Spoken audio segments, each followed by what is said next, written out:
हिंदवी स्वराज्याचे सरसंस्थापक छत्रपती शिवरायांना मानाचा मुजरा करतो। भारतीय राज्यघटनेचे शिल्पकार भारतरत्न डॉक्टर बाबासाहेब आंबेडकर यांना मानवंदना अर्पित करतो। आई महाकालीच्या चरणी नतमस्तक होतो आणि आज या ठिकाणी मंचावर उपस्थित असलेले आपले महाराष्ट्राचे अध्यक्ष चंद्रशेखर बावनकुळेजी, ज्यांचा फॉर्म भरण्याकरता आपण सगळे या ठिकाणी एकत्रित आलो। आपल्या चंद्रपूरची मुलुक मैदान तोफ आतापर्यंत मुंबईमध्ये धडधडत होती, आता ती दिल्लीमध्ये धडधड करणार आहे, असे आपले सुधीर भाऊ मुनगंटीवार, ज्यांनी 4 वेळा या चंद्रपूर लोकसभा मतदारसंघाचं नेतृत्व केलं आणि दिल्लीमध्ये अनेक घोटाळे बाहेर काढत देशाचे गृह राज्यमंत्री म्हणून अतिशय उत्तम काम केलं।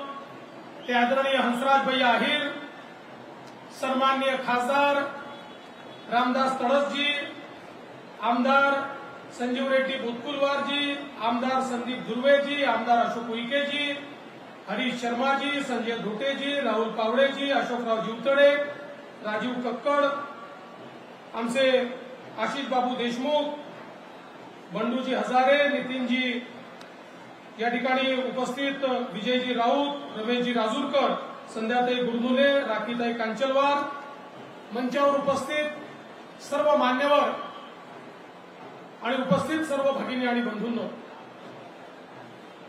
आताच सुधीर भाऊने या निवडणुकीचं महत्व काय आहे हे सांगितलंय। ही राज्याची निवडणूक नाहीये, ही देशाची निवडणूक आहे। देशाचा नेता कोण असेल, देशाचं नेतृत्व कोणाच्या हाती द्यायचं, याची ही निवडणूक आहे। ही निवडणूक सुधीर भाऊ किंवा काँग्रेसचा उमेदवार यांच्यातली नाही, तर ही निवडणूक हे ठरवणार आहे की देशामध्ये मोदीजींचं राज्य आणायचं की राहुल गांधीला संधी द्यायची, याचा निर्णय करणारी ही निवडणूक आहे। सुधीर भाऊला दिलेलं प्रत्येक मत हे मोदीजींना दिलेलं मत आहे, काँग्रेसच्या उमेदवाराला दिलेलं मत हे राहुल गांधींना दिलेलं मत आहे। आता मी तुम्हाला सांगण्याची आवश्यकता नाहीये या देशामध्ये राहुल गांधींची अवस्था काय। राहुल गांधी हे एक यात्रा घेऊन निघाले आणि असं गमतीने अनेक वेळा म्हणतात, ज्या ज्या पावपडे संतन के तहाता बंटा ढार, जिथे जिथे राहुल गांधी गेले त्या त्या ठिकाणी काँग्रेस तुटली फुटली, लोक सोडून गेले आणि निवडणुकीमध्ये त्यांना पराजयाचा सामना करावा लागला। आणि आज संपूर्ण देशामध्ये पूर्व पश्चिम उत्तर दक्षिण मध्य ईशान्य देशाच्या कुठल्याही कानाकोपऱ्यात गेलं एकच नाव ऐकू येतं, नरेंद्र मोदी, नरेंद्र मोदी, नरेंद्र मोदी। आज देशाला मोदीजींच्या नेतृत्वात एक अशा प्रकारचं नेतृत्व लाभलंय की ज्यांनी देशामध्ये पहिल्यांदा गरीबाचा विचार केला, गरीब कल्याणाचा अजेंडा आणला, गरीबाला घर दिलं, शौचालय दिलं, पाणी दिलं, गॅस दिला, वीज दिली, लोन दिलं, गरीबाला उभं केलं। तुम्ही विचार करा, जगाच्या इतिहासात जे झालं नाही ते मोदीजींनी करून दाखवलं। 10 वर्षामध्ये 25 कोटी लोकांना गरिबीच्या बाहेर काढणारा नेता हा नरेंद्र मोदी आहे। जे जगाला समजलं नाही, जे जगाला करता आलं नाही, ते या देशामध्ये मोदीजींनी केलं। मोदीजींचं सरकार मुठभर लोकांकरता काम करणारं सरकार नाही आहे। दीन दलित गोर गरीब आदिवासी शेतकरी शेतमजूर ओबीसी अल्पसंख्याक महिला या प्रत्येक घटकाला हे आपलं सरकार आहे, हा आपला नेता आहे, हे आपल्याकरता काम करतायत, अशा प्रकारची भावना आज या ठिकाणी झाली। आणि म्हणूनच आज आपण पाहतोय महाराष्ट्रातली आपली महायुती भक्कम झाली आहे. भाजप आहे, शिवसेना आहे, राष्ट्रवादी काँग्रेस आहे, रिपब्लिकन पार्टी आठवले आपल्या सोबत आहे, रासप आपल्या सोबत आहे.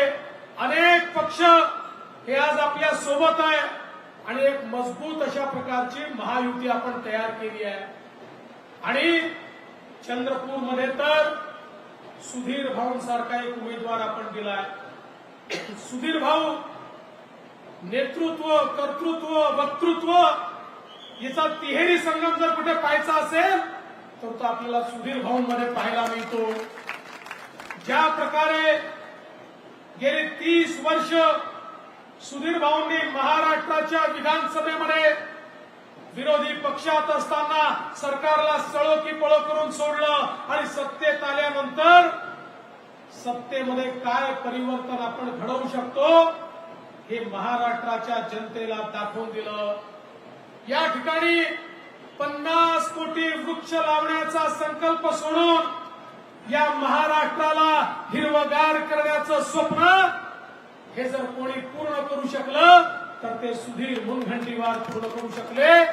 आज संपूर्ण देशामध्ये ज्यावेळेस रिपोर्ट प्रकाशित झाला, एकच राज्य असं होतं की ज्या राज्यातलं जंगल वाढलं होतं आणि ते राज्य म्हणजे आमचं महाराष्ट्र होतं. हे सुधीर भाऊंनी करून दाखवलं.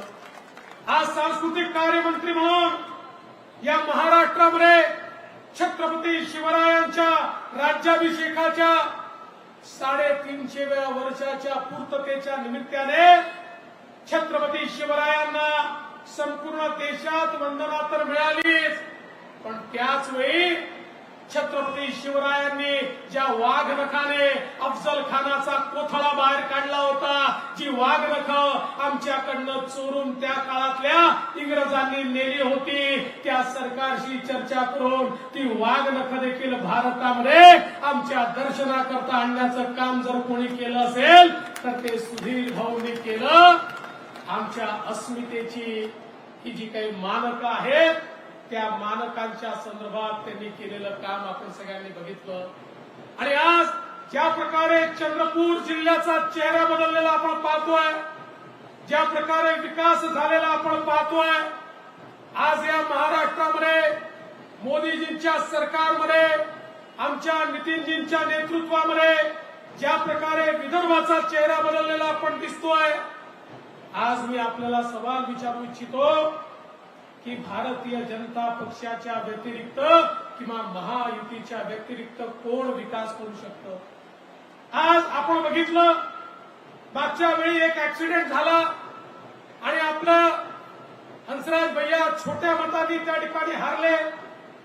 आता ते आमचे मित्र दिवंगत झाले, मी त्यांच्यावर बोलणार नाही, पण मी सवाल विचारू इच्छितो की त्या काळामध्ये आपल्याला कुठला विकास पाहायला मिळाला? महाविकास आघाडीचं सरकार देखील होतं, त्याही काळामध्ये आपल्याला कुठला विकास पाहायला मिळाला? बंधू भगिनींनो, या ठिकाणी विकास जर करायचा असेल तर त्याला दृष्टी लागते. सर्व समाजाला सोबत घेऊन कोण चालू शकतो? प्रत्येकाची दुःख कोण समजू शकतो? कोण ती दुःख योग्य प्रकारे मांडू शकतो?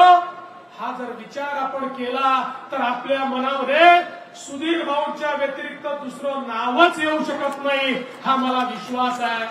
आणि म्हणून आपल्याला फॉर्म भरायला जायचा आहे आणि मलाही गडचिरोलीला फॉर्म भरायला जायचा आहे.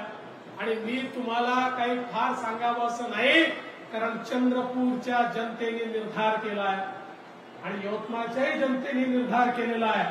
नरेंद्र बरोबर आहे ना? तर यवतमाळच्याही जनतेने निर्धार केलाय. आता यावेळेसची जागा रेकॉर्ड मताने आपल्याला निवडून आणायची आहे. ज्यावेळेस आम्ही ठरवलं की महाराष्ट्रामध्ये महायुतीचा फॉर्म भरायची सुरुवात कुठनं करायची, एक मताने सगळ्यांनी निर्णय केला ही सुरुवात चंद्रपूर पासून सुधीर भाऊ पासून झाली पाहिजे. आणि आज ही सुरुवात चांगली झाली. ज्याची सुरुवात चांगली होते त्याचा अंतही चांगला होतो. 1 नंबर सुधीर भाऊ. आता 45 पार आमचं थांबूच शकत नाही. आणि अबकी बार अब की बार अब की बार अब की बार 400 पार करून मोदीजींना पुन्हा एकदा भारताचं प्रधानमंत्री बनवून या भारताला विकसित भारताकडे नेण्याचा संकल्प आपण सगळ्यांनी केलाय आणि त्याची जबाबदारी ही तुमच्यावर या ठिकाणी टाकतो आणि माझे 2 शब्द संपवतो. जय हिंद, जय भारत. लोकशाही मराठी ऐका, पहा, जागरूक रहा.